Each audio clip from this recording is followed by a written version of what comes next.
नमस्कार विद्यार्थियों।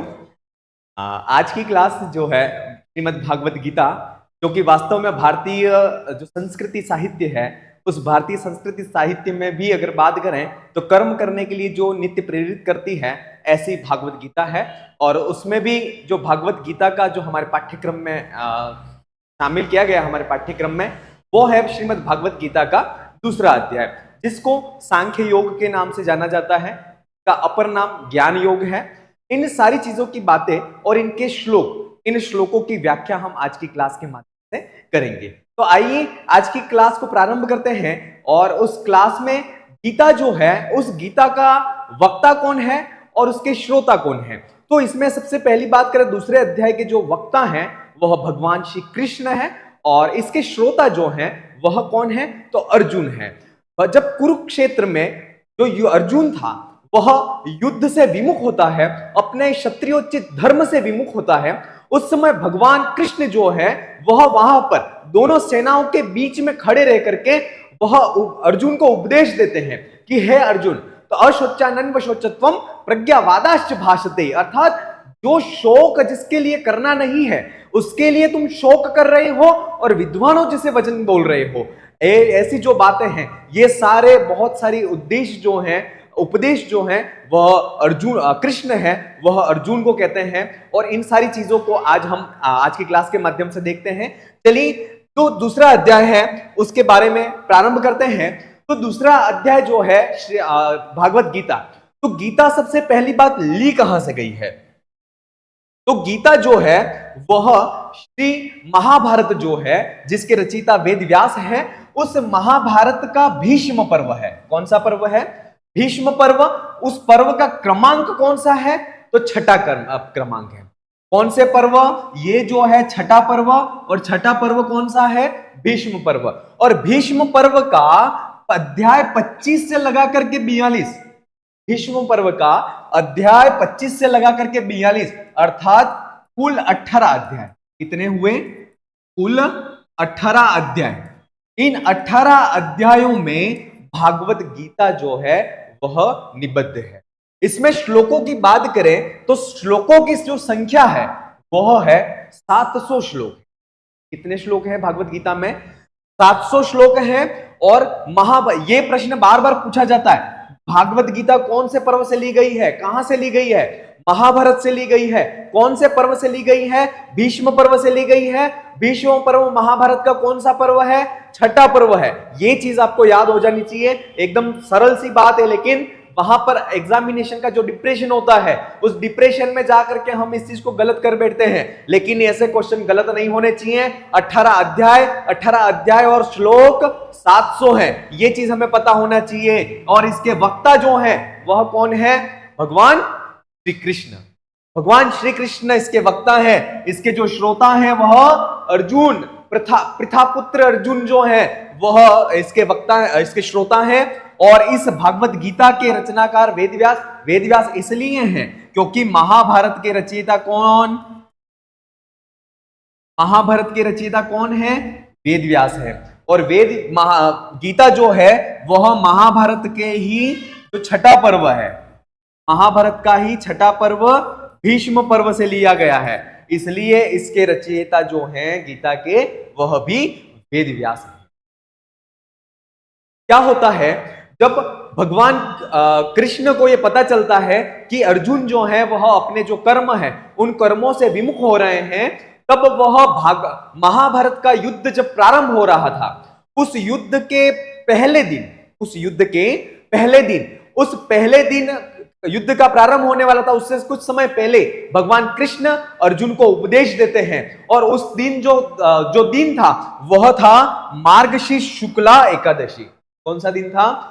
मार्गशीर्ष शुक्ला एकादशी। और इस दिन भगवान कृष्ण अर्जुन को युद्ध करने के लिए उपदेश देते हैं कि तुम इस कायरता को छोड़ दो और जो वीरता है उस वीरता को धारण करो और युद्ध के लिए तुम खड़े हो जाओ। इस प्रकार का उपदेश देते हैं। और वह दिन था मार्गशीर्ष शुक्ला एकादशी। और इसी दिन को भारत में गीता जयंती के रूप में इस दिन को मनाया जाता है। ठीक है, गीता जयंती इस दिन क्यों मनाई जाती है? इसी दिन, तो ध्यान होना चाहिए कि महाभारत का पहला दिन, जिस दिन युद्ध प्रारंभ होने वाला था, उस दिन भगवान कृष्ण जो है वह अर्जुन को इसी दिन उपदेश देते हैं। इसलिए मार्गशीर्ष शुक्ला एकादशी के दिन गीता जयंती जो है वह मनाई जाती है। ठीक है, यहां तक क्लियर। चलिए आगे बढ़ते हैं। भागवत गीता में योगत्रयी का प्रतिपादन किया गया है, और वह योगत्रयी कौन कौन सी है? तो कर्म योग, ज्ञान योग और भक्ति योग। इन तीनों योगों को योगत्रयी कहते हैं, और योगत्रयी का प्रतिपादन जो है वह भागवत गीता में मिलता है। योगत्रयी का प्रतिपादन भागवत गीता में मिलता है। और योगत्रयी कौन सी है तो यह पता होना चाहिए। हो सकता है परीक्षा में आ जाए निम्नलिखित विकल्प में से योगत्रयी नहीं है, कौन सी नहीं है, तो हमें पता होना चाहिए कर्म योग, ज्ञान योग और भक्ति योग जो है योगत्रयी के अंतर्गत आते हैं। भागवत गीता जो है वह संस्कृत साहित्य में प्रस्थानत्रयी कहा गया है, जिसमें आता है उपनिषद, गीता और ब्रह्म सूत्र। इन तीनों को मिलाकर के प्रस्थानत्रयी कहा गया है। और गीता जो है वह प्रस्थानत्रयी के अंतर्गत भी आती है, इसलिए प्रस्थानत्रयी में भी गीता की अहम भूमिका है। ठीक है, अब गीता महात्म्य में कहा गया है कि सर्वोपनिषदो गावो दुग्धा गोपाल नंदन पार्थो वस्य सुधीर भोक्ता दुग्धम गीतामृतम महत्। कहा गया है कि सर्वोपनिषदों में, सर्वो जो उपनिषद हैं उनको गायों के समान कहा गया है, और उन गायों को, उपनिषद रूपी गायों को जो दुग्धा है, उसके दूहने वाले हैं, उसको भगवान कृष्ण कहा गया है। और इसके बाद जो पार्थ हैं, पार्थ तो भगवान अर्जुन है, वह क्या थे? तथा पुत्र थे, पिता पुत्र थे, और इनको इसलिए इनको पार्थ कहा गया।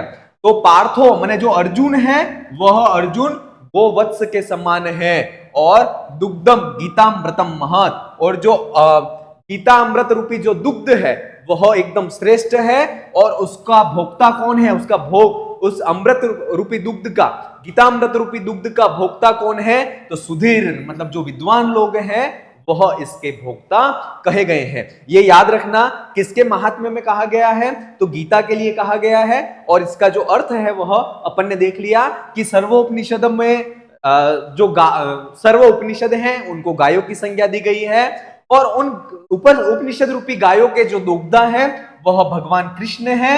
और उसमें जो वत्स है, गोवत्स, वह कौन है? तो प्रथापुत्र अर्जुन है। और इसके बाद उस गीतामृत रूपी जो दुग्ध है वह श्रेष्ठ है, और उस दुग्ध का भोक्ता कौन है? तो उसके भोक्ता जो है वह सुधी कौन है? वह इसके भोक्ता कहे गए हैं। ये इंपॉर्टेंट है, इसको ध्यान रखना, ये परीक्षा में पूछा जाता है। तो योगत्रयी और प्रस्थानत्रयी के बारे में यहां पर चर्चा की गई। अब बात करते हैं जो 18 अध्याय हैं, उन 18 अध्यायों में हो सकता है सबसे छोटा अध्याय कौन सा है, बड़ा अध्याय कौन सा है, सामान्य सा परिचय पूछा जा सकता है। तो सबसे बड़ा अध्याय जो है वह 18वां अध्याय है, जिसको अंतिम अध्याय भी कहते हैं, मोक्ष संन्यास योग कहते हैं। और इसमें श्लोकों की जो संख्या है वह 78 है, 78 इसमें श्लोक हैं। और सबसे छोटे अध्याय की बात करें तो 12वां अध्याय और 15वां अध्याय, 12वां अध्याय और 15वां अध्याय जो है वह सबसे छोटा अध्याय है। और इसमें जो श्लोकों की संख्या है वह कितने श्लोक हैं? तो 20-20 श्लोक जो है वह इसमें हैं। ठीक है, सबसे बड़ा अध्याय जो है वह 18वां अध्याय, मोक्ष संन्यास योग कहते हैं, 78 श्लोक हैं। सबसे छोटा अध्याय 12वां अध्याय और 15वां अध्याय, और इनमें जो श्लोकों की संख्या है वह कितनी है? 20-20 श्लोक इसमें बताए गए। ठीक है, चलिए अब बात करते हैं जब महाभारत का युद्ध हो रहा था, किस किस के बीच में हुआ था? तो कौरव और पांडव दोनों सेनाओं के बीच में हुआ था। तो कौरवों का सेनापति कौन था? तो कौरवों का सेनापति जो था वह भीष्म पितामह थे।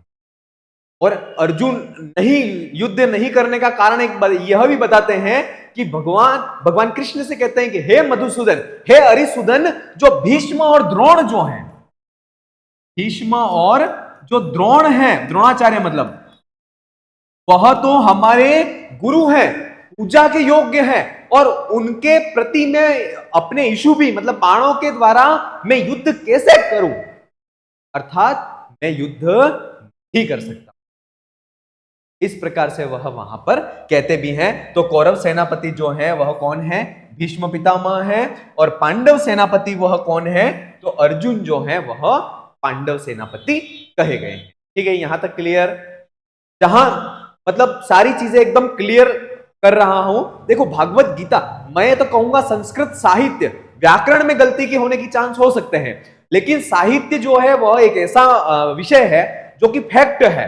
भागवत गीता भीष्म पर्वों में है तो है, 18 अध्याय है तो है, ठीक है, 700 श्लोक है तो है, उनमें कोई परिवर्तन नहीं होना है। इसलिए साहित्य में जितना आप अच्छे नंबर ला सकते हो, अपना मतलब मेरा भी प्रयास यही रहेगा कि मोस्ट ऑफ ऐसे क्वेश्चनों को या ऐसे विषयों को हाईलाइट करके मैं पढ़ाता रहूं कि आपको कहीं पर भी कोई दिक्कत नहीं आए और कहीं पर भी कंफ्यूज नहीं हो। ये सारी चीजें अपन और टेस्ट सीरीज वगैरह भी के माध्यम से अपन बहुत सारी चीजें और क्लियर करेंगे जो क्लासों के माध्यम से नहीं हो पाई है। ठीक है, चलिए आगे बढ़ते हैं, दूसरे अध्याय के बारे में और पढ़ते हैं। तो दूसरे अध्याय के बारे में जो कि हमारा सिलेबस है, सिलेबस के अंदर है, और ये दूसरे अध्याय से अब एक एक चीज बहुत क्लियर हो जानी चाहिए आपको। दूसरा अध्याय गीता का, ठीक है, दूसरे अध्याय में, उस दूसरे अध्याय का नाम क्या है? सबसे पहली बात तो नाम जो है वह है सांख्य योग या ज्ञान योग। क्या है दूसरे अध्याय का नाम? सांख्य योग या फिर है ज्ञान योग। ठीक है, इसमें कुल श्लोकों की जो संख्या है वह है 72 है। कितनी है? सबसे अधिक जो श्लोक है वह कौन से अध्याय में इससे पहले अपन ने पढ़ा है? वह अंतिम जो 18वां अध्याय है उसमें है, और उसमें श्लोकों की संख्या कितनी थी? तो 78 थी। लेकिन जो दूसरा अध्याय हमारे सिलेबस में है उसमें श्लोकों की संख्या कितनी है? तो 72 श्लोक हमारे सिलेबस में है। ठीक है, चलो यहां तक क्लियर। अब परीक्षा में यहां से प्रश्न आते हैं कि क्या होता है, दूसरे अध्याय में कुछ विशेषण दिए गए हैं, वह कौन सा विशेषण किसके लिए है यह पता होना चाहिए, क्योंकि बहुत सारे विशेषण भगवान कृष्ण के लिए प्रयोग किए गए हैं, बहुत सारे विशेषण जो हैं वह अर्जुन के लिए प्रयोग किए गए हैं। तो कौन सा अर्जुन के लिए है, कौन सा भगवान कृष्ण के लिए है, वह हमें पता होना चाहिए। चलिए, अर्जुन के लिए कौन सा विशेषण है? तो गुडाकेशः, पार्थः, अर्जुनः, परंतपः, कुंतीपुत्रः, प्रथापुत्रः, धनंजयः, सव्यसाची, कुरुनंदन, महाबालो, निष्पाप, ये सारे जो विशेषण है वो श्लोकों में आएंगे, और श्लोकों से ही मैंने निकाल करके यहां पर लिखे हैं। इसके बाद करें भगवान कृष्ण के लिए, तो ऋषिकेशः माने हे जितेंद्रिय, अर्जुन भगवान इसके लिए कहते हैं कृष्ण के लिए, हे ऋषिकेशः माने हे जितेंद्रिय, हे कृष्ण जो है वह उनके लिए ही है, मधुसूदनः, जनार्दनः, अरिसूदनः, ये सारे जो विशेषण है वो भगवान कृष्ण के लिए हैं। अब दूसरे अध्याय में आत्मा के लिए भी कुछ विशेषण दिए गए हैं, वह हमें पता होना चाहिए कि आत्मा जो है वह गीता के अनुसार अछेद्य है। क्योंकि ये क्या है कि अगर परीक्षक थोड़ा सा डीप में जाकर के पेपर बनाता है तो निम्न में से आत्मा का विशेषण है या नहीं है, या गीता के अनुसार आत्मा का स्वरूप है या नहीं है, ये सारी चीजें हमें पता होना चाहिए। तो हमें यह पता होना चाहिए कि आत्मा गीता के अनुसार अछेद्य है, अदाह्य है, अक्लेद्य है, ठीक है, अशोष्य है, नित्य है, सर्वव्यापी है, अचल है, स्थिर है, सनातन, अव्यक्त, अचिंत्य और विकार निर्विकार है, विकार रहित है और अवध्य है। ये आत्मा के विशेषण हैं। ठीक है, और इन सारी चीजों को अपन श्लोकों के माध्यम से भी पढ़ेंगे और वहां पर मैं आपको सारी चीजें फिर से क्लियर कर दूंगा। तो ये जो है वह आत्मा के विशेषण है। ठीक है, चलिए आगे बढ़ते हैं। तो यहां पर अब ये बताते हैं कि जो 72 श्लोक हैं, ठीक है, उन 72 श्लोकों को 5 भागों में बांटा गया। कितने भागों में बांटा है? 5 भागों में बांटा गया है। कुछ 5 भागों में किस किस का वर्णन है और कौन से श्लोक से लगा करके कौन से श्लोक तक लगा करके है, ये चीज हमें पता होना चाहिए। ये इंपॉर्टेंट है, ध्यान रखना। तो श्री कृष्ण अर्जुन संवाद, मोहग्रस्त अर्जुन का युद्ध न करने का निर्णय, जो श्लोक संख्या 1 से 10 है उसमें इस चीज का वर्णन है कि भगवान कृष्ण है वह अर्जुन को समझा रहे हैं, अर्जुन है वह अपनी भावनाएं भगवान कृष्ण को समझा रहे हैं, और लास्ट में जो भगवान कृष्ण है, अर्जुन है, वह कृष्ण से कह देते हैं कि अहम न युद्धे, मैं युद्ध नहीं करूंगा, ऐसा वह लास्ट में करते हैं। तो ये जो इसका वर्णन है वह श्लोक नंबर 1 से 10 तक है। फिर दूसरी बात करें, श्री कृष्ण द्वारा अमर आत्मा के वास्तविक तत्व का निरूपण एवं सांख्य योग का विषय। ये जो है आत्मा जो है वह कैसी है, न जायते म्रियते वा कदाचित, ये सारी चीजें, अछेद्य क्लेद्योयम, ये सारी चीजें हैं, वह श्लोक नंबर 11 से 30 से लगा करके जो है वह आत्मा का और सांख्य योग का जो विषय है वह इसमें है। ठीक है, इसके बाद बात करें, श्री कृष्ण द्वारा अर्जुन को क्षत्रिय धर्मानुसार युद्ध करने की प्रेरणा। जब युद्ध से विमुख हो जाते हैं अर्जुन, तब भगवान कृष्ण उनको कहते हैं कि हे अर्जुन, आप क्षत्रिय हो और क्षत्रिय का परम धर्म है कि युद्ध करना। अगर तुम युद्ध नहीं करते हो तो तुम लोग जो तुम्हारे लिए हैं वह ऐसी ऐसी बातें करेंगे जो करने योग्य नहीं होंगी, इसलिए आप युद्ध करने के लिए ही उद्यत होइए। इस प्रकार की बात को यहां पर जो है वह कृष्ण जो है वह अर्जुन को समझाते हैं और श्लोक नंबर 31 से लगा करके 38 तक जो है वह इनका वर्णन है। अगला इंपॉर्टेंट जो है वह कर्म योग का विवेचन। कर्म योग का विवेचन है वह 39 से लगा करके 53 जो श्लोक है उसमें मिलता है। और इसके बाद एक इंपॉर्टेंट स्थिति प्रज्ञ है ना, स्थिति प्रज्ञ का लक्षण क्या है, उसका स्वरूप क्या है, वो कैसा बोलता है, कैसे बैठता है, कैसा खड़ा होता है, ये सारी चीजें स्थिति प्रज्ञ के बारे में, उसकी महिमा आदि जो है वह 54 से लगा करके 72 श्लोक तक जो है वह गीता के दूसरे अध्याय में मिलती है। तो दूसरे अध्याय का विभाजन 5 प्रकार से किया गया है और उनके श्लोकों की जो संख्या है वह ये है। आप इसको अच्छी तरह से याद कर लें, पता होना चाहिए कि आत्मा का विवेचन कहां कहां पर मिलता है। और मोस्ट ऑफ कर्म योग से रिलेटेड प्रश्न परीक्षा में पूछे जाते हैं, स्थिति प्रज्ञ के क्वेश्चन जो है वह परीक्षा में पूछे जाते हैं। ठीक है, चलिए आगे बढ़ते हैं। आइए दूसरा अध्याय प्रारंभ करते हैं। और इससे पहले दूसरे अध्याय की सामान्य सी जानकारियां हुई और अब से अपन दूसरे अध्याय के एक एक श्लोक, एक एक शब्द का अर्थ, ठीक है, सारी चीजें अपन यहां पर क्लियर करेंगे और आपको समझ में आ जाना चाहिए, कहीं पर कोई भी डाउट्स नहीं रहने चाहिए। चलिए द्वितीय अध्याय जिसका नाम है, क्या नाम है, सांख्य योग। का नाम क्या है,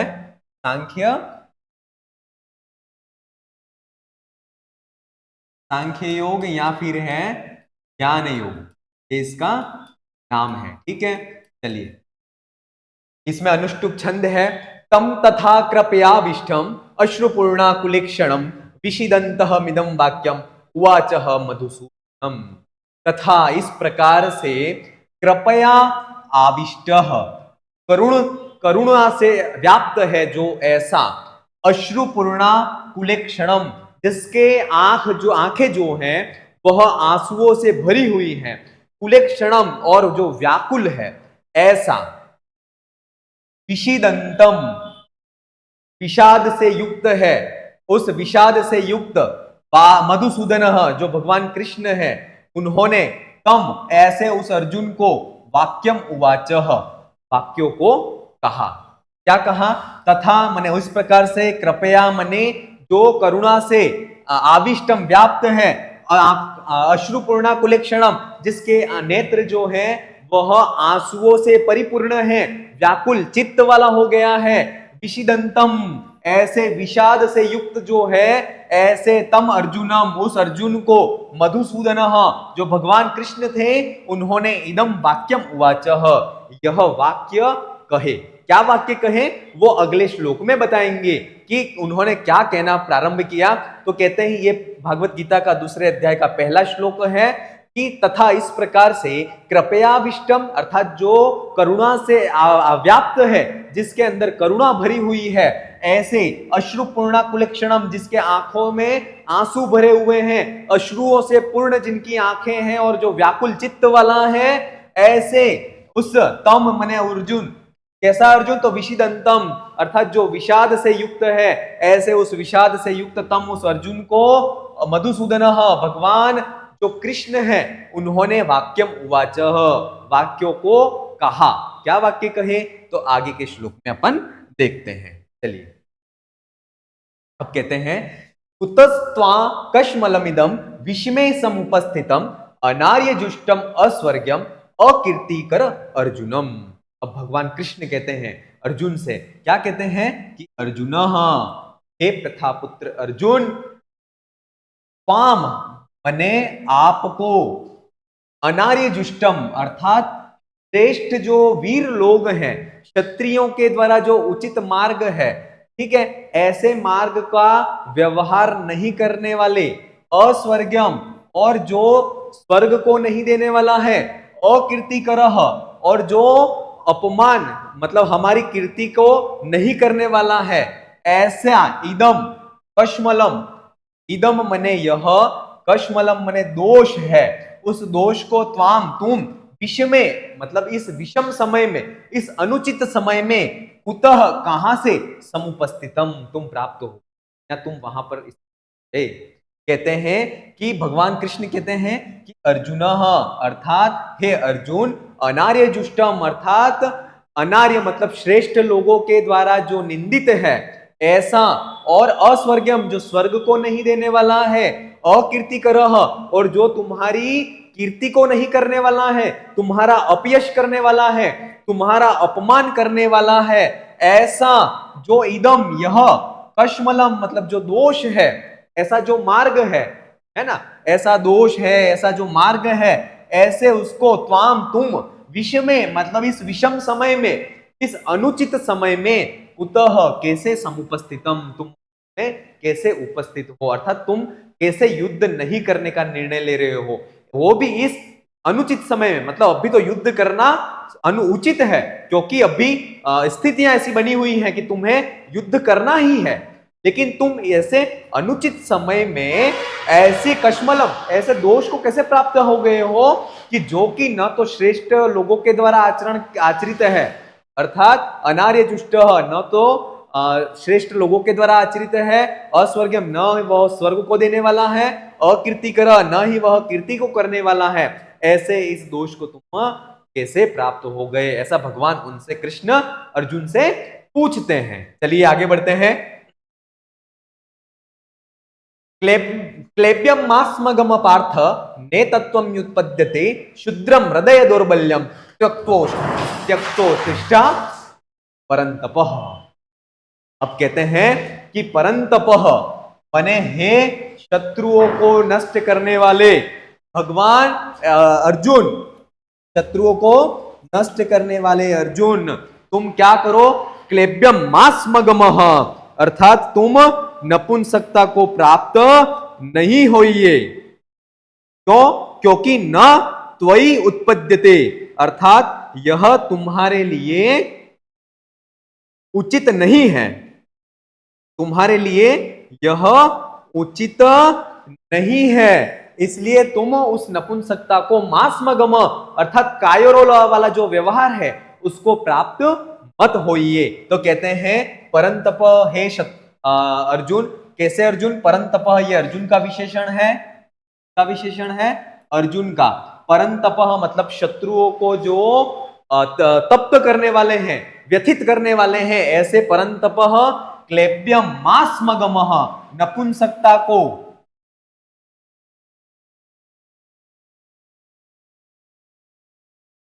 मास्मगम प्राप्त नहीं होइए, क्यों, न एतत् त्वयि उत्पद्यते क्योंकि यह तुम्हारे लिए उचित नहीं है, क्योंकि अर्जुन बहुत वीर थे, तो वो कहते हैं कि आप उस नपुंसकता को कायरता को प्राप्त मत होइए क्योंकि यह तुम्हारे लिए उचित नहीं है। इसलिए फिर कहते हैं कि शुद्रम हृदय दौर्बल्यम, शुद्र तुच्छ हृदय की दुर्बलता को त्यक्त्वा छोड़ दीजिए। भगवान कृष्ण अर्जुन से कहते हैं, क्या कहते हैं कि हे अर्जुन, तुम जो है वह हृदय की, क्षुद्र हृदय की जो दुर्बलता है ना, उस क्षुद्र हृदय की दुर्बलता को छोड़ दो और साहस को धारण करो, और त्यक्त्वा उत्तिष्ठ, उस क्षुद्र हृदय की दुर्बलता को छोड़ दो, त्यक्त्वा छोड़ करके उत्तिष्ठ खड़े हो जाइए। क्यों खड़े हो जाइए, तो युद्ध के लिए तुम खड़े हो जाइए। ये बात जो है वह भगवान कृष्ण अर्जुन से कहते हैं। तो यहाँ पर परंतप जो है वह अर्जुन के लिए प्रयुक्त हुआ है, पार्थ जो शब्द है वह भी अर्जुन के लिए प्रयुक्त हुआ है कि हे परंतप, शत्रुओं को संतप्त करने वाले पार्थ, हे प्रथापुत्र अर्जुन, तुम क्लेब्य मास्मगम नपुंसकता को प्राप्त नहीं होइए, क्यों, न एतत् त्वयि उत्पद्यते, वह तुम्हारे लिए उचित नहीं है। क्षुद्र हृदय दौर्बल्यम, हृदय क्षुद्र हृदय की दुर्बलता को आप त्यक्त छोड़ दीजिए और उत्तिष्ठ खड़े हो जाइए। क्यों? क्योंकि युद्ध के लिए आपको आह्वान किया जा रहा है, इसलिए उस युद्ध के लिए खड़े हो। ठीक है, ये भगवान जो है कृष्ण वह अर्जुन से कहते हैं। फिर अब जो है वह ये 2-3 श्लोकों में भगवान कृष्ण बोल रहे थे, अब अर्जुन जो है वह अपनी भावनाओं को कहते हैं कथम भीष्म महम संख्ये द्रोणम च मधुसूदनम इशुभि प्रतियोत्स्यामि पूजार्हा वरिसूद।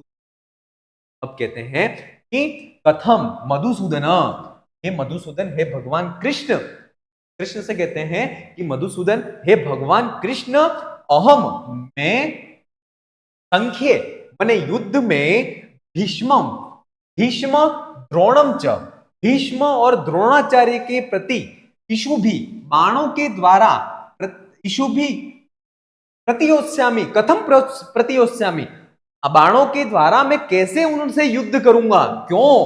क्योंकि अरिसूदन, हे भगवान कृष्ण, तो पूजारहा, मतलब वे दोनों जो है कौन, द्रोणाचार्य और भीष्म जो हैं, जो कि कौरवों के सेनापति कौन थे, मैंने स्टार्ट में ही बताया था। तो भीष्म पितामह कौरवों के सेनापति थे। पांडवों के सेनापति कौन थे? अर्जुन थे। मैंने स्टार्ट में क्लास स्टार्ट की तब आप सभी को बताया था।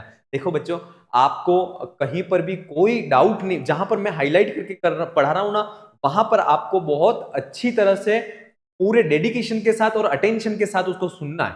ठीक है, क्योंकि ये सारी चीजें हैं वह परीक्षा में पूछी जाती है। देखिए, आप जब कंटिन्यू परीक्षाएं देंगे, जब तब आपको एक अनुभव हो जाएगा कि वास्तव में परीक्षाओं में पेपर कहां से बनते हैं। जब मैं 3rd ग्रेड का एग्जाम क्लियर किया, 2nd ग्रेड का किया, 1st ग्रेड का किया, असिस्टेंट प्रोफेसर, ये सारे एग्जाम क्लियर किए, तब एक अनुभव हो जाता है कि वास्तव में परीक्षा में पढ़ना क्या है हमें। और ये पढ़ने का तरीका अगर आपको आ जाता है तो वास्तव में डेफिनेट आप किसी भी एग्जाम को, यहां तक कि यूपीएससी का एग्जाम भी आप फाइट कर सकते हो। तो वही चीज है यहां पर मैं जहां पर हाईलाइट करके पढ़ा रहा हूं, उसको थोड़ा सा आप अच्छे से देखिएगा। ठीक है, चलिए बात करते हैं। तो वह कहते हैं कि मधुसूदन, हे भगवान कृष्ण, कि अहम मने मैं अर्जुन संख्य युद्ध में भीष्म द्रोणम च, भीष्म पितामह और द्रोणाचार्य के प्रति इशुभि कथम योत्स्यामि, बाणों के द्वारा मैं कैसे युद्ध करूंगा। क्यों? अरिसूदन माने हे भगवान कृष्ण, तो पूजा हो, वे दोनों हैं वो हमारे पूजा के योग्य हैं, अर्थात हमारे गुरु हैं, अर्थात वह तो हमारे पूजा के योग्य हैं, इसलिए उनसे उनके प्रति मैं नहीं कर सकता।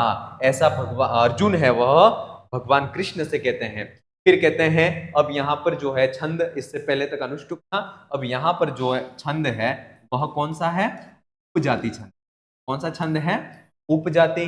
गुरून् हत्वा हि महानुभावान् श्रेयो भोक्तुं भेक्षमपीह लोके हत्वार्थकामास्तु गुरु निहेव भुंजीय भोगान् रुधिरप्रदिग्धान्।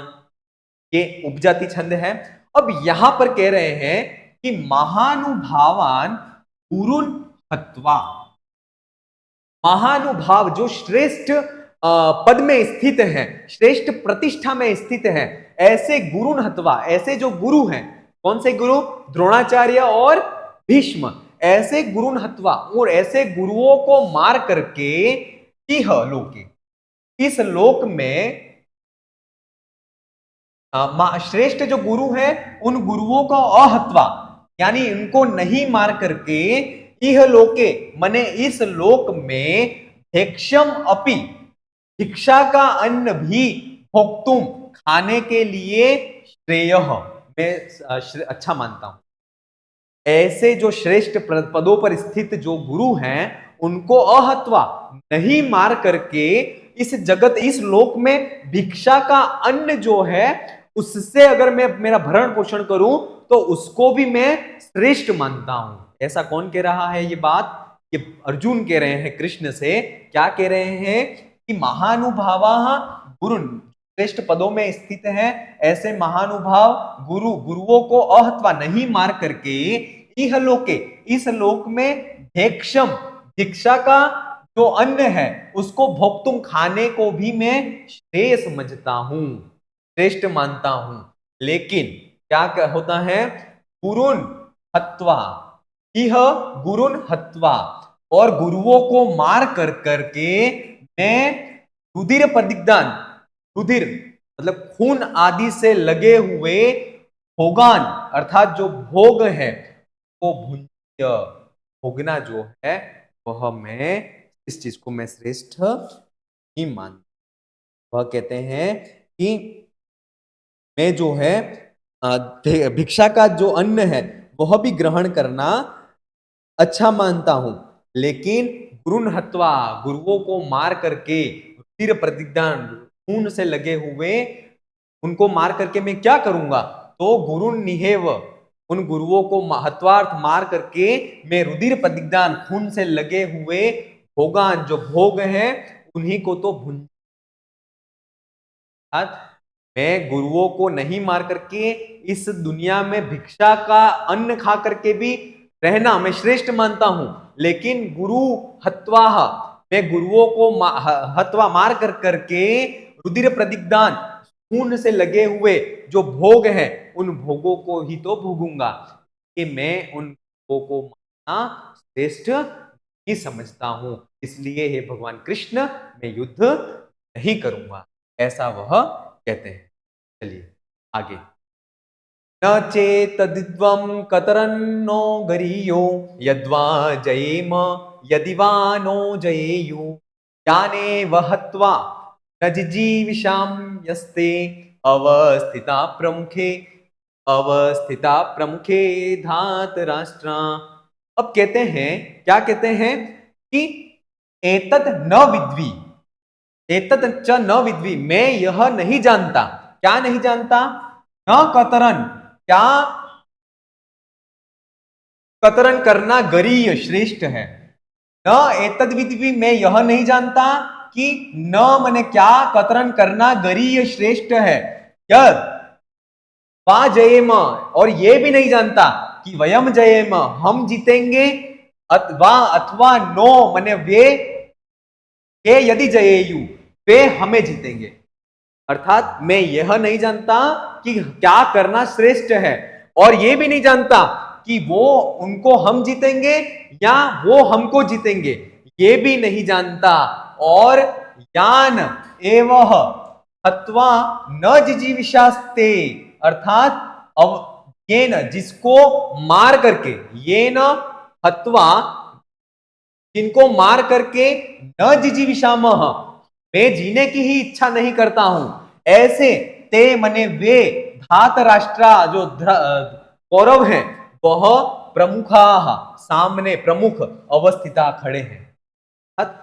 जिनको मतलब अर्जुन कह रहे हैं कि जो धातराष्ट्र जो हैं, धृतराष्ट्र जो हैं, ऐसे जो धृतराष्ट्र उनको मैं मार करके जीना ही नहीं चाहता हूं, लेकिन वो युद्ध के लिए हमारे सामने खड़े हुए हैं। फिर कहते इसमें कहा हुआ है कि न च एतद विद्मि, न तो मैं यह जानता हूं, नो क्या, नो हमारे लिए कतरन करना गरीय श्रेष्ठ है, यद वा जयेम अर्थात हम जीतेंगे, यदि वा अथवा वे नो हमें जयेयु वो हमें जीतेंगे, ये नहीं जानते, और ज्ञान एवं हत्वा न जिजीविषाम, ये जिसको मार करके न जिजीविषाम मैं जीने की इच्छा ही नहीं करता, ते धातराष्ट्रा प्रमुखे, वे धतराष्ट्र प्रमुख जो हैं वह अवस्थिता सामने खड़े हुए हैं युद्ध करने के।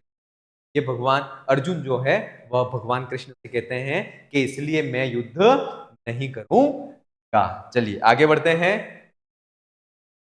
कार्पण्य दोषोपहत स्वभाव प्रच्छामि त्वाम धर्म सम्मूढ़ चेता यश्रेयसान निश्चितम ब्रूहितन मे शिष्यस्ते हम शाधिमा त्वाम प्रपन्नम।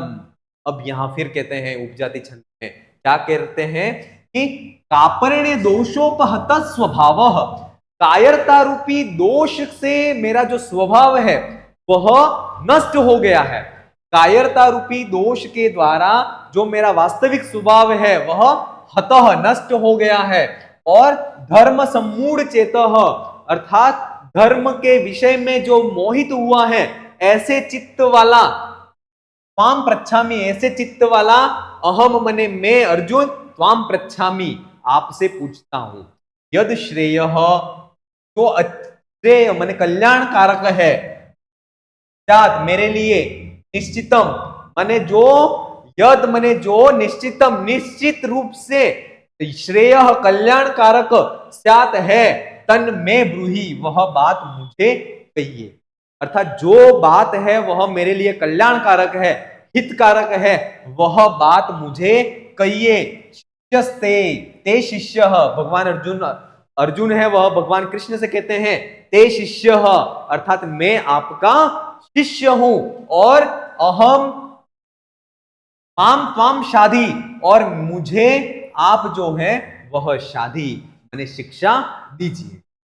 वह कहते हैं कि कायरता रूपी दोषों से जो मेरा वास्तविक स्वभाव है वह नष्ट हो गया है, और जो धर्म रूपी विषय के, धर्म रूपी जो विषय हैं उनके लिए जो मोहित चित्त वाला ऐसा जो मैं अर्जुन त्वाम पृच्छामि आपसे पूछता हूं कि यन निश्चितम श्रेयः स्यात्, जो मेरे लिए निश्चित कल्याणकारक है, तन में ब्रूहि वह मुझे कहिए, क्योंकि ते अहम शिष्य, आपका मैं शिष्य हूं, और त्वाम प्रपन्न, आपकी शरण में आया हुआ हूं। त्वाम प्रपन्न, प्रपन्नम का मतलब होता है शरण,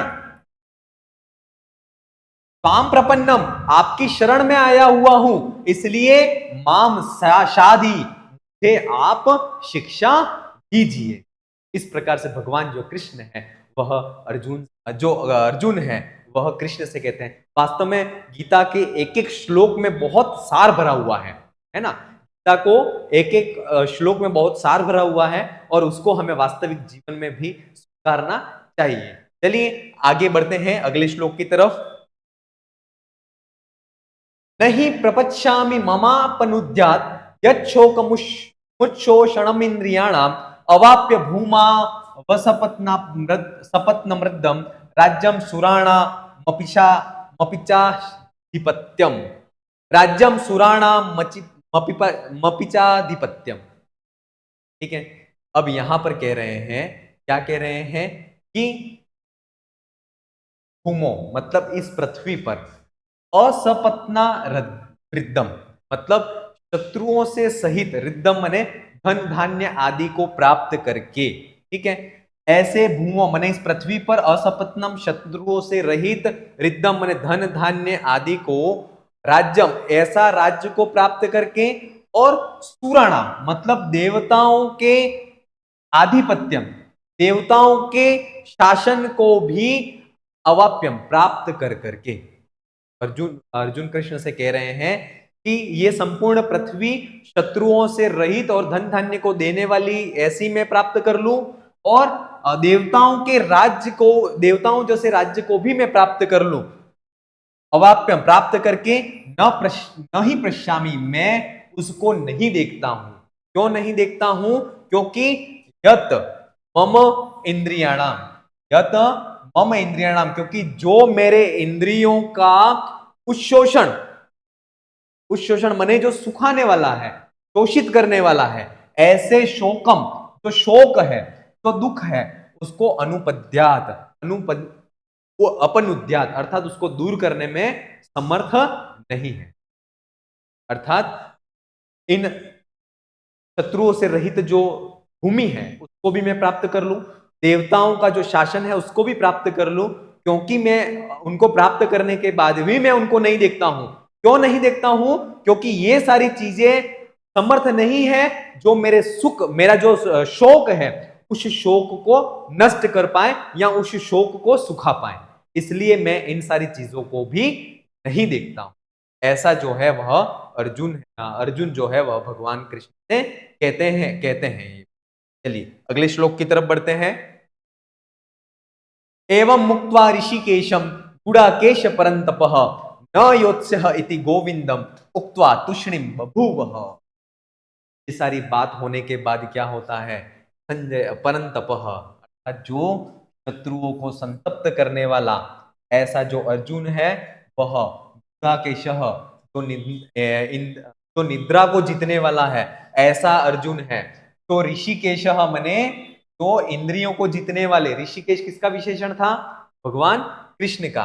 तो परंतपः जो शत्रुओं को संतप्त करने वाले हैं, गुड़ाकेशः जो निद्रा को जीतने वाले हैं, ऐसे अर्जुन जो हैं वह ऋषिकेशम एवं उक्त्वा, ऋषिकेश जो है जितेंद्रिय जो हैं, ऐसे भगवान कृष्ण को एवं इस प्रकार से उक्त्वा कह करके, ये सारी चीजें अर्जुन ने कह दी भगवान कृष्ण को, ऋषिकेशम एवं उक्त्वा, भगवान ऋषिकेश को ये सारी चीजें कह दी कि भाई मेरे जो भीष्म है, द्रोण है, वह तो पितृतुल्य है, इनके प्रति मैं बाणों के द्वारा युद्ध नहीं करूंगा, क्योंकि मैं अगर इन गुरुओं को नहीं मार करके भिक्षा का अन्न भी ग्रहण करने के लिए श्रेष्ठ मानता हूं, लेकिन इनको मार कर करके मैं रुधिर से सने हुए उन काम और भोगों को ही मैं भोगूंगा, इसलिए ये मेरे लिए अच्छी बात नहीं। ये सारी चीजें जो है वह उसको भगवान कृष्ण को उन्होंने एवं उक्त्वा कह दिया, ठीक है। एवं ये सारी चीजें कहने के बाद पुनः फिर न योत्स्येह इति, मैं युद्ध नहीं करूंगा, हाँ गोविंदम उक्त्वा, गोविंद भगवान कृष्ण को उक्त्वा कह करके बभूव, एकदम कौन चुप हो गए? जो अर्जुन थे वह चुप हो गए। एक बार फिर से अर्थ देखें कि परंतपः मतलब जो शत्रुओं को जीतने वाले हैं, गुड़ाकेश जिन्होंने नींद को जीत लिया है, ऐसे जो अर्जुन है उन्होंने ऋषिकेशम भगवान कृष्ण को एवं उक्त्वा इस प्रकार से कह करके, किस प्रकार से? तो इससे पहले जो बात हो गई है उसको ऐसे सारे वचनों को कह करके गोविंदम भगवान कृष्ण को न योत्स्यः इति, मैं युद्ध नहीं करूंगा, यह इति यह कर करके तूष्णीम बभूव, चुप हो गए, ठीक है। अगले श्लोक की तरफ बढ़ते हैं। तमुवाच ऋषिकेशः प्रसन्नीव भारतः सेनयोरुभयोर्मध्ये विषिदन्तः मिदं वचः। बहुत अच्छा श्लोक है कि भारतः, हे भरतपुत्र अर्जुन, ऋषिकेशः माने जो इंद्रियों को जीतने वाले हैं, ऐसे कृष्ण भगवान जो हैं वह उभयो सेनयो मध्य, दोनों सेनाओं के मध्य, बीच में, दोनों सेनाओं के बीच में, माने एक तरफ तो कौरव खड़े हैं, एक तरफ पांडवों की सेना, और उनके बीच में उभयो सेनयो मध्य, दोनों सेनाओं के बीच में उन्होंने विषिदंतम, विषाद से युक्त होते हुए, अर्जुनम विषाद से युक्त होते हुए, तम मने उस अर्जुन को, तम मने उस अर्जुन को, प्रहसन्नीव अर्थात हंसते हुए, इदम वचः उवाचः, इदम वचः उवाचः, ये वचन, ये बात फिर कही। इससे पहले तक अर्जुन ने कह दिया, अब भगवान कृष्ण फिर कहते हैं, तो उसके लिए कहते हैं कि भारत, हे भरतपुत्र अर्जुन, ऋषिकेशः भगवान जो कृष्ण है, जो जितेंद्रिय है, वह उभयो सैनियों मध्य, दोनों सेनाओं के बीच में, दोनों सेनाओं के बीच में विषिदंतम विषाद से युक्त, तम मने अर्जुन को, प्रहसन्नीव हंसते हुए, इदम वचः उवाचः, ये बात कही या यह कहना प्रारंभ किया, ये इसका अर्थ था। चलिए अगला श्लोक देखते हैं। अब यहां से कहते हैं कि अशोचानन्व शोचत्वम प्रज्ञावाजास्य भाषते गतासु न गतासुश्च नानु शोचन्ति पंडिताः। अब कहते हैं कि भगवान कृष्ण जो अर्जुन से कहते हैं, अशोचान अनवशोचत्वम, जिसके प्रति शोक नहीं करना है उसके प्रति त्वम शोचत्वम, तुम शोक कर रहे हो, और प्रज्ञावादाश्च भासते, और विद्वानों जैसी, शिक्षितों जैसी बातें कर रहे हो, पंडितों वाली बातें कर रहे हो, ठीक है। भगवान कृष्ण प्रेम से समझा दिया। अब भगवान कृष्ण को भी कब तक, अब उन्हें भी थोड़ा सा क्रोध आने लगा कि तुम्हें इतना समझाने के बाद तुम्हारे समझ में नहीं आ रहा है, और कहते हैं कि जिसके लिए शोक नहीं करना है उसके लिए तुम शोक कर रहे हो, और प्रज्ञावादाश्च भासते, और तुम विद्वानों जैसी बातें कर रहे हो। लेकिन जो पंडित जो होते हैं वह तो गतासूनः अगतासुश्च, जिसके प्राण चले गए हैं उसके लिए, और जिनके अगतासूनश्च, और जिसके प्राण नहीं गए हैं उन दोनों के लिए, नानु शोचंती पंडिता, जो पंडित लोग होते हैं वह शोक नहीं करते हैं। वह भगवान कृष्ण जो है वह कहते हैं कि, क्या कहते हैं कि तुम जो है वह क्या कर रहे हो कि जिसके लिए शोक नहीं करना है उसके लिए तुम शोक कर रहे हो, और पंडितों जैसी बातें कर रहे हो, विद्वानों वाली बातें कर रहे हो, लेकिन जो पंडित है वह तो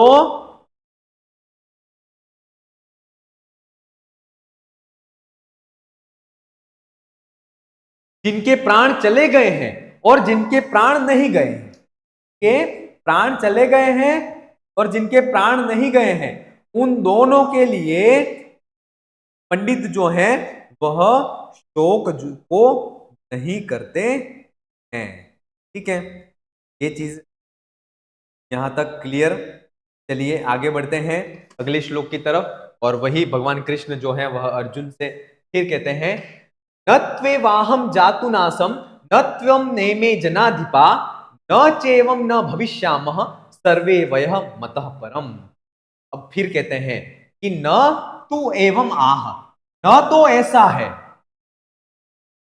न आसम जातु न त्वम, ठीक है, और न तो ऐसा है कि न तू एवं, न तो ऐसा है अहम जातु न आसम, और न ही ऐसा है कि मैं नहीं था, ठीक है, और न त्वम, और न ही तुम, न तो ऐसा नहीं है कि तुम नहीं थे, न ही ऐसा है कि मैं नहीं था, न एमे जनाधिप, न ही यह जो राजा आदि है वह नहीं थे, ठीक है, न च एवं न ही ऐसा है कि अतः परम वयम सर्वे, इससे आगे हम सब न भविष्यामः, अर्थात नहीं। वह कहते हैं कि न तो ऐसा है कि मैं नहीं था, न ही ऐसा है कि न तुम थे, न एमे जनाधिप, और न ही ये जो राजा आदि जो लोग हैं वह नहीं थे, ऐसा भी नहीं है।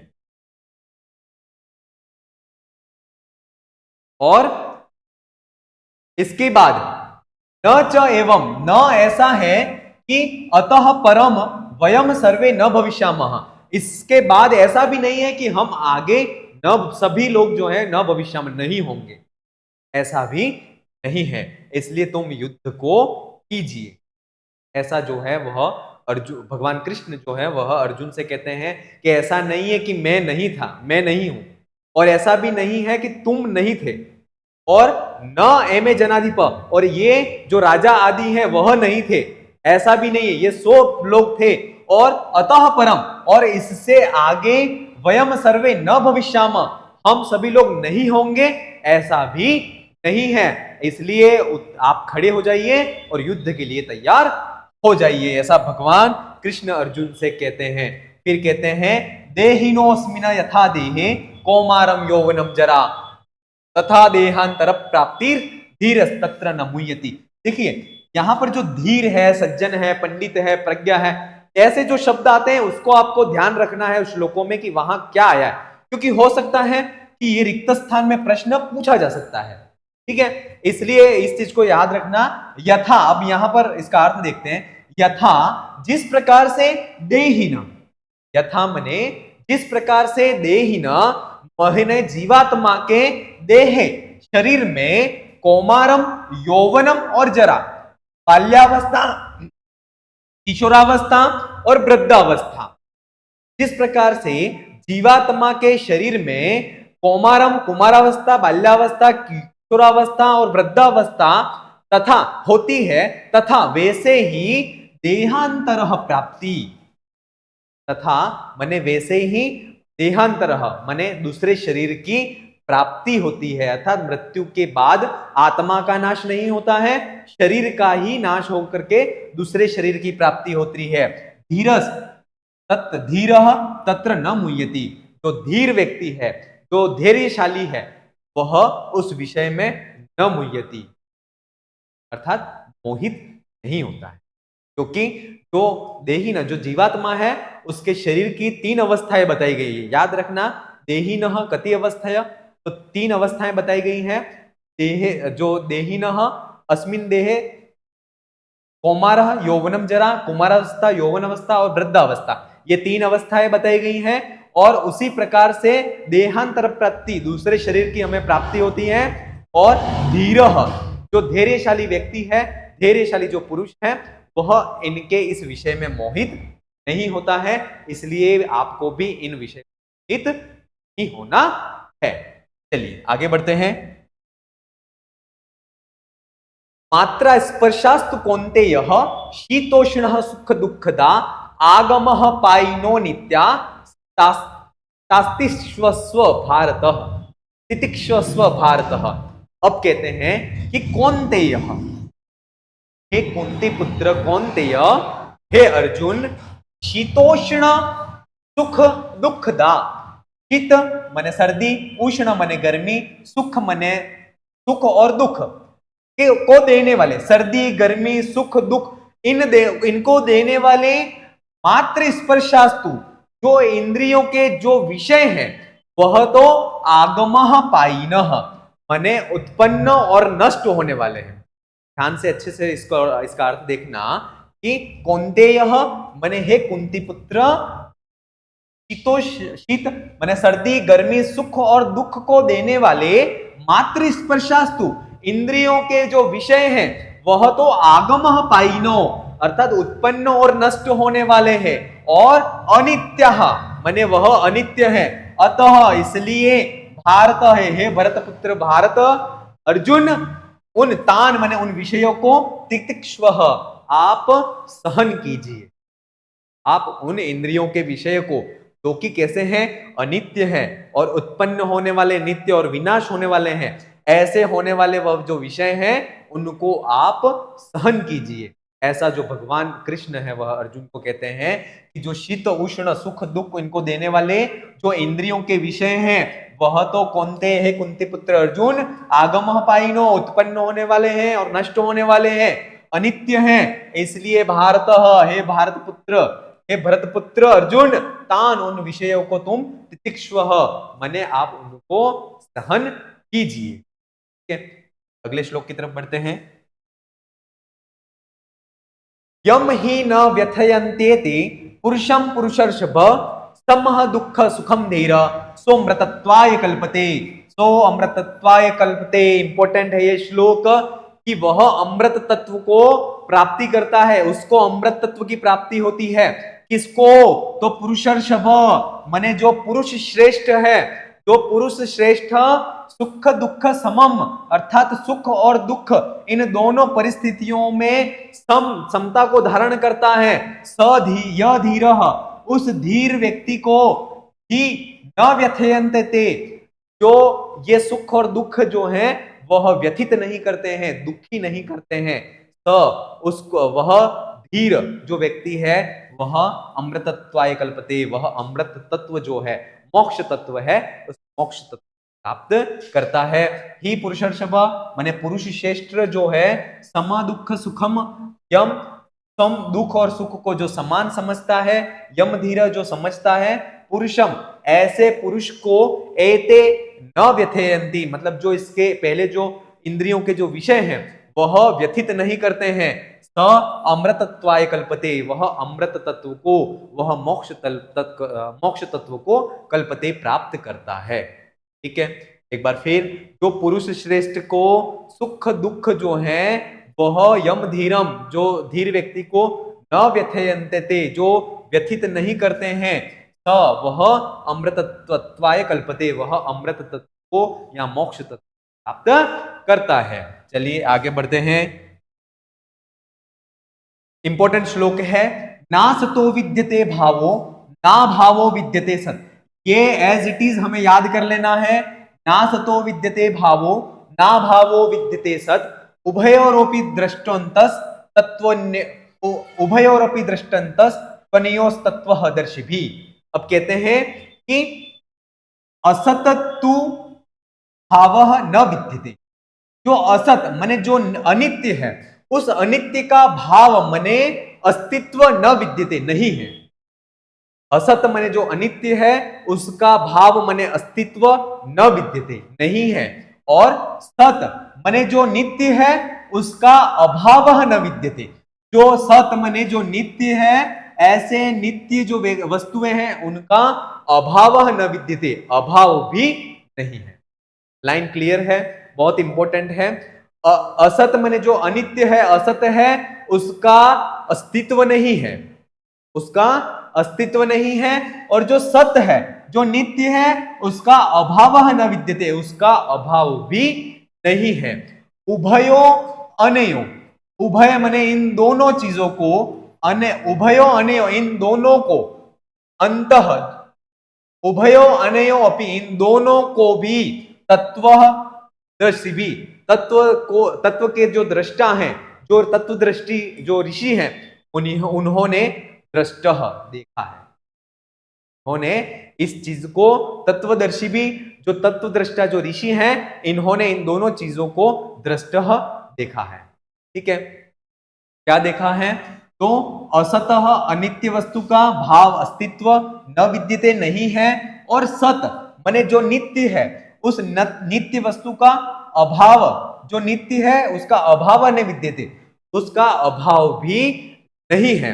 अनयो उभयो अपि, ये जो दोनों बातें ऊपर कही हैं, उन दोनों बातों को तत्वदर्शी, जो तत्ववेत्ता जो पुरुष हैं, उन्होंने दृष्ट देखा है। ठीक है, उन्होंने इन बातों को महसूस किया है अपने ज्ञान के द्वारा, इसलिए इन्होंने ये बात कही है। चलिए अगले श्लोक की तरफ बढ़ते हैं। अविनाशी तु तद्विद्व येन सर्वमिदं ततम विनाशम अव्ययम विनाशम अव्ययस्य न किंचित कर्तुम अर्हसि। कहते हैं कि अविनाशी तू, अर्थात नाश से रहित तू, तत्विद्वी उसको जान, है ना। अविनाशी मने नाश से रहित तो उसको जान, ये न सर्व इदम ततम, जिससे यह जो जग है, यह संपूर्ण जो संसार है, वह व्याप्त है। ठीक है, यानी उस आत्मा को, जिससे यह संपूर्ण जगत जो है वह व्याप्त है। तो अविनाशी तो तद्विद्वम, और उस आत्मा तत्व को अविनाशी तो तद्विद्वम उसको जान, ये न जिसके द्वारा इदम सर्वम ततम, यह संपूर्ण जो जगत है वह ततम मने व्याप्त है। विनाशम अव्ययस्य, अव्ययस्य विनाशः अस्य अव्ययस्य विनाशः न कश्चित कर्तुम अर्हति। अर्थात अस्य मने इस आत्म तत्व का, अव्ययस्य अस्य अव्ययस्य मने जो, ये जो अव्ययस्य मने जिसका नाश से जो रहित है, ऐसी जो आत्मा है उसका विनाश, नाश करने के लिए, कश्चित कोई भी, कर्तुम करने के लिए, न अर्हसि समर्थ नहीं है। ठीक है, अर्थात इस संपूर्ण जो आत्मा है, उस आत्मा को तो अविनाशी जान, क्योंकि इस आत्मा के द्वारा ही संपूर्ण जो जगत है वह व्याप्त है। इसलिए अस्य अव्ययस्य, इस अविनाशी का विनाश नाश करने के लिए, न कश्चित कर्तुम अर्हसि कोई भी करने के लिए योग्य नहीं है। ठीक है, ऐसा इसमें भगवान कृष्ण है वह अर्जुन से कहते हैं। फिर कहते हैं कि अंतवंतः इमे देहा नित्यस्योक्तः शरीरिणः अनाशीनो अप्रमेयस्य तस्माद् युध्यस्व भारत। कहते हैं कि नित्यस्य यानी जो नित्य है, अनाशीनः जो नाश से रहित है, अप्रमेयस्य माने जो प्रत्यक्षादि जो प्रमाण है, उन प्रत्यक्षादि प्रमाणों के द्वारा जो विषय, उनका जो विषय नहीं है, ऐसे शरीरिणः माने जो जीवात्मा है उसके, इमे देहा उस ऐसी उस आत्मा के यह जो शरीर है वह अंतवंतः उक्ता, नष्टशील कहे गए हैं, अर्थात उनका नाश होने वाला है, ऐसा उक्ता कहा गया है। तस्मात् इसलिए भारतः मने है अर्जुन, युध्यस्वः तुम इसके लिए तैयार हो जाओ। कहते हैं कि अनाशीनः, अनाशीनः मने जो नाश से रहित है, जो नाश जिसका नहीं होने वाला है, ऐसी नित्य जो हमेशा रहने वाली है, अप्रमेय, अप्रमेय यानी प्रत्यक्षादि जो प्रमाण है, उन प्रत्यक्षादि प्रमाणों का जो विषय नहीं है, ऐसी शरीरिणः जो आत्मा है, ऐसी शरीरिणः ऐसी जो आत्मा है, उसके इमे देहा उसके यह जो शरीर है, सांसारिक जो शरीर, जो हमारे प्रत्यक्ष प्रमाण आदि के द्वारा हम जिसको देख सकते हैं, इमे देहा मने उसके यह जो शरीर है वह अंतवंतः उक्ता, अर्थात वह जो शरीर है वह तो नाशशील कहे गए हैं। तस्मात इसलिए भारतः हे अर्जुन युद्धस्व, युद्ध करने के लिए आप खड़े हो जाइए। ऐसा कहते हैं क्योंकि शरीर जो आत्मा और शरीर दोनों चीजें अलग हैं। जो आत्मा है वह अनाशीन है, अप्रमेय है, ये चीजें आत्मा के विशेषण है। अनाशीनो है, अप्रमेय है और नित्य है, ठीक है। और जो शरीर है वह अंतवंतः, वह नष्ट होने वाला कहा गया है। इसलिए हे भारत पुत्र अर्जुन आप युद्ध के लिए खड़े हो जाइए। चलिए आगे बढ़ते हैं। यहां पर जो है वह आत्मा के बारे में बात चल रही है। य एनम वेत्ति हंतारम यश्चैनम मन्यते हतम उभो तो न विजानीतो नायम हंति न हन्यते। अब कहते हैं कि यह एनम, यह मने जो, एनम मने आत्मा को, एनम मने आत्मा को या जीवात्मा को। यह एनम, यह मने जो, एनम मने आत्मा को, हंतारम वेत्ति अर्थात मारने वाला व्यक्ति जानता है। यश्च एनम, और जो एनम मने इसको, आत्मा को, हतम मन्यते मारा जाता है ऐसा मन्यते मानता है। यह एनम यानी जो इस आत्मा को हंतारम मने मारने वाला व्यक्ति समझता है, यह एनम और जो इस आत्मा को हतम मारा जाता है ऐसे मन्यते मने उस आत्मा को मारते हैं ऐसा मन्यते मानता है। वो ऐसा जो उभो तो ऐसे दोनों चीजों को जो मानता है, तो नो भी जानीतः वह नहीं जानता यह बात कि ना अयम हंति, न तो यह आत्मा है वह हंति मरती है और न ही हन्यते, और न ही यह आत्मा मारी जाती है। कोई ये समझे कि इस आत्मा को, इसकी आत्मा को मैं मार डालूं तो वह आत्मा को हम मार नहीं सकते हैं, और न ही वह आत्मा किसी को आत्मा के द्वारा, आत्मा है जो वह भी किसी को घात नहीं कर सकती है। तो ऐसा है कि यह एनम वेत्ति हंतारम, जो इस आत्मा को हंतारम वेत्ति, यह आत्मा है वह मार सकती है ऐसा मानता है। और यश्च एनम, और जो इसको हतम मन्यते, यह आत्मा मारी जाती है ऐसा मानता है। उभो तो नो भी जानीता, वह दोनों, उभो इन दोनों चीजों को जो जानता है वह तो नो भी जानी, तो वह ये बात नहीं जानता है न अयम हंति, न तो यह हंति मारी जाती है, न हन्यते और न ही इसके द्वारा घात, न हंति न तो यह मरती है, न हन्यते और न ही मारी जाती है। ठीक है, यह आत्मा के बारे में श्लोक है, को हमें ध्यान रखना है और याद भी कर लेना है। अगले श्लोक की तरफ बढ़ते हैं। बहुत इंपॉर्टेंट श्लोक है ये। न जायते म्रियते वा कदाचित नायम भूत्वा भविता वा न भूयम अजो नित्य शाश्वतोयम पुराणो न हन्यते हन्यमाने शरीरे। यहां पर भी जो छंद है वह कौन सा छंद है? उपजाति छंद है। प्रारंभ में जो छंद थे वह कौन से छंद थे? अनुष्टुप छंद। अनुष्टुप का श्लोक है षष्टम गुरुर गेयम, आपको लक्षण पता ही है। उपजाति का भी आपको लक्षण पता है, अनंतरो दीरित लक्ष्म भाजो, ये इसका उपजाति का लक्षण है। इसको गाएंगे कैसे तो उसको भी मैं बता देता हूं। न जायते म्रियते वा कदाचिन नायम भूत्वा भविता वा न भूय अजो हो नित्य शाश्वतोयम पुराणो न हन्यते हन्यमाने शरीरे। अब यहां पर कह रहे हैं कि अयम माने यह जो आत्मा है, न जायते न तो जन्म लेती है, न वा म्रियते कदाचित, और न ही कदाचित कभी म्रियते, यह आत्मा है वह मरती है। और भूत्वा हो करके भूयः फिर से, न वा भविता यह फिर से नहीं होने वाली है, अर्थात हमेशा नित्य रहती है। भूत्वा हो करके भूयः फिर से, न वा भविता फिर से नहीं होने वाली है।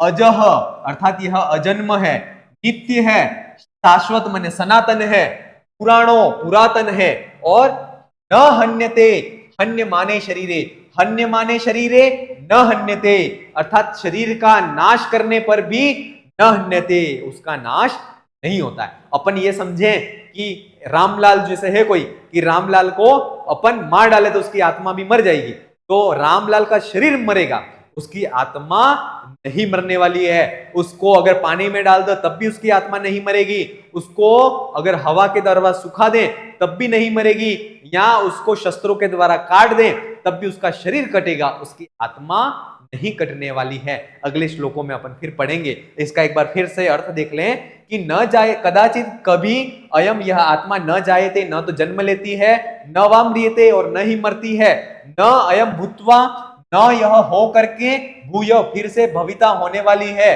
अपितु अजह अजन्म है, यह आत्मा नित्य है, शाश्वत है, सनातन है, पुराणो अर्थात पुरातन है, और हन्य माने शरीरे शरीर के नाश होने पर न हन्यते इसका नाश नहीं होने वाला है। ये बात हमें ध्यान में रखनी है। चलिए अगले श्लोक की तरफ बढ़ते हैं। वेदा विनाशिनम नित्यम य एनम अज्वनम वयम कथम स पुरुषः पार्थम कम घातयति हंतिकम। कहते हैं कि पार्थम, हे प्रथापुत्र अर्जुन, यह जो एनम माने इस आत्मा को, अविनाशिनम अर्थात नाश से रहित, नित्यम अर्थात नित्य, अजम का जन्म नहीं हुआ है, अव्ययम वेद समझता है। कहते हैं कि हे पार्थ, हे अर्जुन, यह मने जो, एनम मने आत्मा को, अविनाशन्य अर्थात नाश रहित, नित्यम नित्य, अजम मने अजन्म, अव्ययम समझता, वेद मानता है, सपुरुष वह पुरुष जो है, वह आत्मा है, कम घातयति किसका तो नाश करती है, कम हंति और किसका, किसके द्वारा, कम घातयति किसके द्वारा तो मारी जाती है, कम हंति और किसके द्वारा किसको वह मारती है। ऐसे वह कथम कैसे हो सकती, क्योंकि वह आत्मा जो है वो तो वह तो अविनाशी है, नित्य है और अजन्म है और अव्यय स्वरूप है।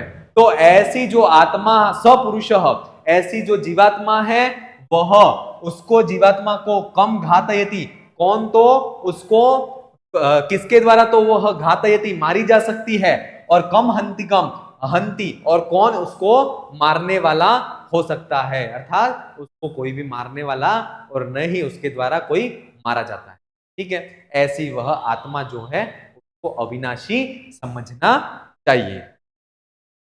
अगली बात, अगला श्लोक, वांसांसि जीर्णानि यथा विहाय नवानि गृह्णाति नरो पराणि तथा शरीराणि विहाय जीर्णानि संहितानि नवानि दे।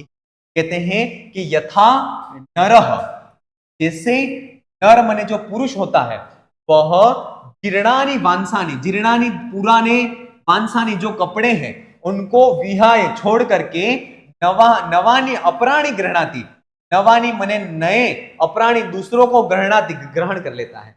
जैसे ही हमारे वस्त्र जो होते हैं, वह वस्त्र पुराने होते हैं तो हम क्या करते हैं, को छोड़ देते हैं और दूसरे नए वस्त्रों को धारण कर लेते हैं। यही बात यहाँ पर उदाहरण के माध्यम से बता रहे हैं कि नरह जो मनुष्य है, वह यथा जिस प्रकार से जीर्णानि वांसानि विहाय, जीर्ण फटे पुराने वांसानी कपड़ों को विहाय छोड़ करके नवानी नए अपराणी दूसरे गृह्णाति वस्त्रों को ग्रहण कर लेता है, तथा वैसे ही जीर्णानि शरीराणि विहाय, जीर्ण शरीर को विहाय छोड़ करके देही माने जो आत्मा है, वह अन्यानि नवानि संयतानि संयति, देही जो आत्मा है वह नवीन अन्य दूसरे शरीर को धारण करती है। अर्थात शरीर नया हो सकता है, आत्मा जो है वह तो आत्मा सदैव शाश्वत रहने वाली है, अजन्म है, उसका न तो कभी जन्म होता है और न ही मरण होने वाली है। तो जिस प्रकार से नरह माने व्यक्ति, जीर्णानि वांसानि, जीर्ण फटे पुराने वांसानी कपड़ों को विहाय छोड़ करके नवानी नवे नए अपराणी दूसरे कपड़ों को ग्रहण कर लेता है, तथा वैसे ही जीर्णानि शरीराणि विहाय, जीर्ण शरीर को छोड़ करके देही शरीर आत्मा है, वह अन्यानि दूसरी नवानी नवीन शरीर को संयतानि। ठीक है, अगले श्लोक की तरफ बढ़ते हैं।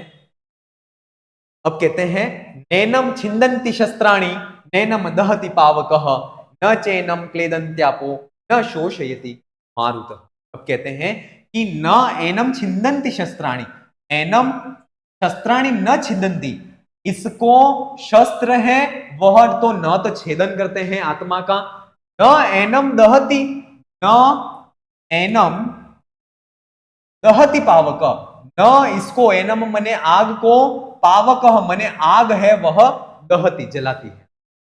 अर्थात इसको एनम मने आत्मा को शस्त्र है वह न तो छेद करते हैं काटते हैं, और न ही जो आग है वह इसको जलाती है, और न एनम आपह क्लेदयति, और न ही जो जल है वह इसको क्लेदयति माने भिगाता है, गीला करता है, न शोष मारुतः शोषयति, और न ही जो हवा है वह इसको न ही सुखा सकती है।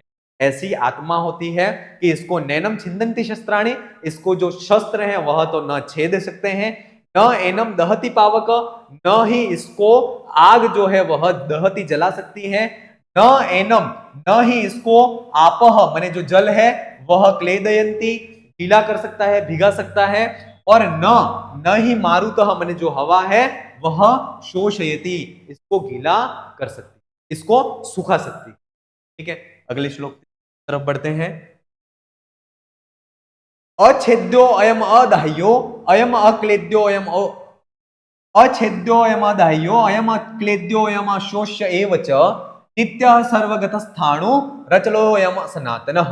अब आत्मा के बारे में ही बता रहे हैं कि अयम अछेद्यो हो, जो आत्मा है वह अछेद्य है, अयम अदाह्यो अर्थात यह अदाह्य है, इसको न तो कोई छेद कर सकता है, अयम अदाह्य इसको कोई दाहन नहीं कर सकता, इसको कोई जला नहीं सकता है, अयम अक्लेद्यो हो, न ही इसको पानी आदि के द्वारा कोई भिगा सकता है, इसको न कोई गीला कर सकता है, अशोष्यः एव न च अशोध्य अशोष्यः, और न ही यह जो है वह अशोष्य माने इसको कोई भी सुखा नहीं सकता, माने जो हवा है वह इसको सुखा भी नहीं सकती है। ये विशेषण याद रखना आत्मा के, अछेद्य, अदाह्य, अक्लेद्य और अशोष्य। ठीक है, कि इसको ना तो कोई छेद कर सकता है, इसको नहीं कोई जला सकता है, न ही इसको कोई गीला कर सकता है, न ही इसको अशोष्य माने कोई सुखा सकता है। यह जो है नित्यः सर्वगतः स्थाणु अचलः अयम सनातन, और यह जो आत्मा है वह सनातन शाश्वत है, अचल है, स्थाणु माने स्थिर है, सर्वव्यापी है और नित्य है। ये जो है वह आत्मा के विशेषण दिए गए हैं इसमें, कि यह आत्मा अछेद्य है, अदाह्य है, अक्लेद्य है, अशोष्य है, सनातन है, अचल है, स्थाणु है, सर्वगत है और नित्य है।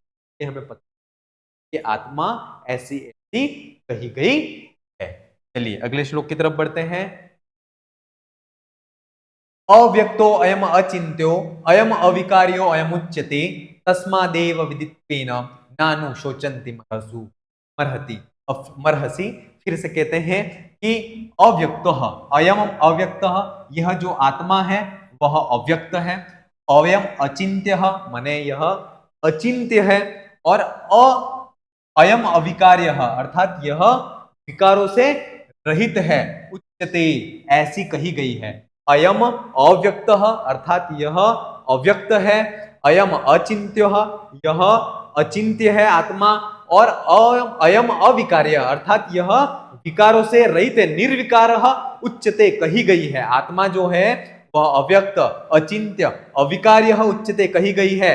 तस्माद इसलिए, एनम विदित्वेन इसलिए इसको ऐसा जान करके, न अनुशोचन्ति अर्हसि इसलिए शोक करने के लिए, इसके लिए हमें शोक नहीं करना चाहिए, के लिए हम शोक करने के योग्य नहीं है, क्योंकि यह आत्मा तो अव्यक्त है, अचिंत्य है, अविकारी है, निर्विकारी है, और ऐसे उस आत्मा के विषय में हमको नहीं करना चाहिए। इस प्रकार से आज की क्लास के माध्यम से हमने 25 श्लोक और गीता से संबंधित जो सामान्य जानकारी थी, गीता कहाँ से ली गई है, कितने अध्यायों में कितने श्लोक हैं, इन सारी चीजों को आज की क्लास के माध्यम से देखा।